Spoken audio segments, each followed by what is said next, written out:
Hello and welcome to my latest weekly property news from Madison's. Well, of course, last week I was all about the outcome following the budget and the clarity that there is now following the lack of all those rumours being particularly founded. London saw a real surge this week, actually. I think is testament to the fact that mansion tax really won't make a difference. Some really fascinating figures published about the percentage of value of homes that are above 2 million in London. It's high, as you'd imagine. Richmond, really high, actually. If you're looking at sort of slightly outer London and in London, it's like Mayfair, Knightsbridge area, where it is phenomenally high. And those areas have all reported a boom. So they were sort of holding their breath, waiting to see what happened with the budget.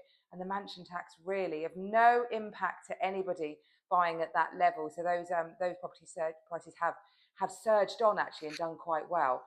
Next week, I'm going to bring you a full roundup looking back at this year and all the key trends that the market has seen this year, looking at where has been the fastest place to sell, average sale prices, excuse me, the time it takes you to get under offer, average completion rates, all of that. So I'll give you a whole roundup of what the market has done this year.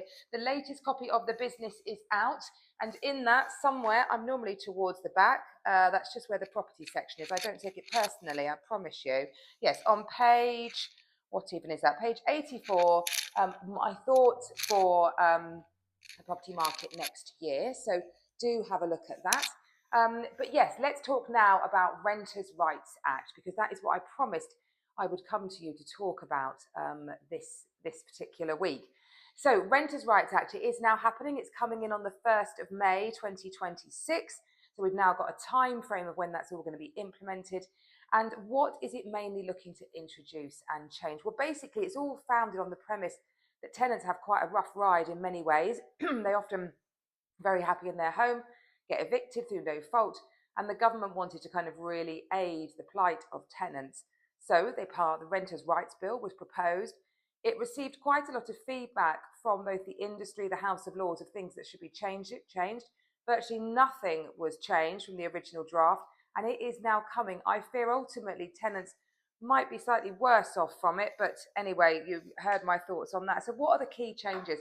Well, firstly, the Section 21 no-fault eviction, that will no longer be allowed to happen. So at the moment, even if a tenant is looking after a landlord's home, paying their rent on time, they can be evicted. Normally that's because the landlord wants to get his hands back on his property.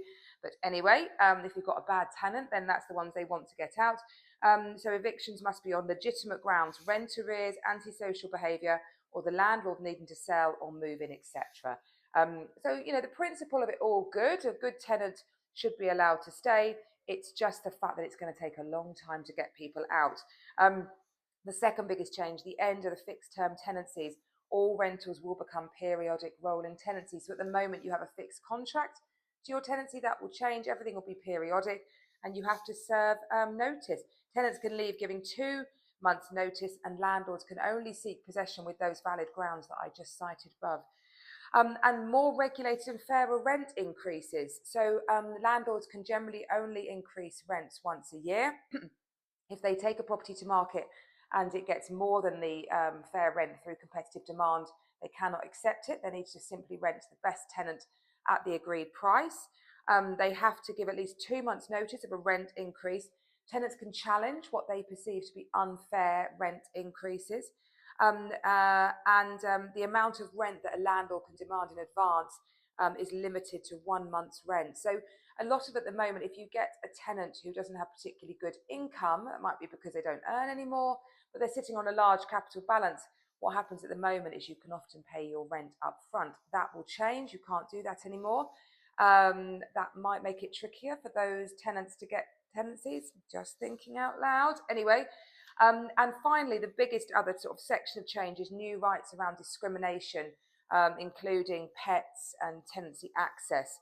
So you cannot simply discriminate against tenants because they receive benefits or they have children, and blanket bans will simply not be allowed. Tenants have a statutory right to request permission to keep a pet. Landlords must consider such rights reasonably. And then there's the Decent Home Standard to do with tenancy rights, all to do with AWOB's law about keeping nice homes. So, landlords are more incentivised or basically legally have to keep their properties quite nice. There's going to be a new national private renter sector database kept on all landlords that must register their properties. And landlords need to join a redress ombudsman scheme to give tenants a route to resolve tenancies outside of court. And local authorities have greater powers to inspect. So a lot of changes coming. There will be lots that good letting agents are doing to help their landlords minimise those risks. We are already on a real programme of that. We are hoping to do some seminars next year, so watch this space to educate you and with some local professionals from the town to help advise on it. But there's a lot of change. If you feel you need help or advice, if you've managed your property before, this is becoming a highly regulated area. Please beware, be cautious.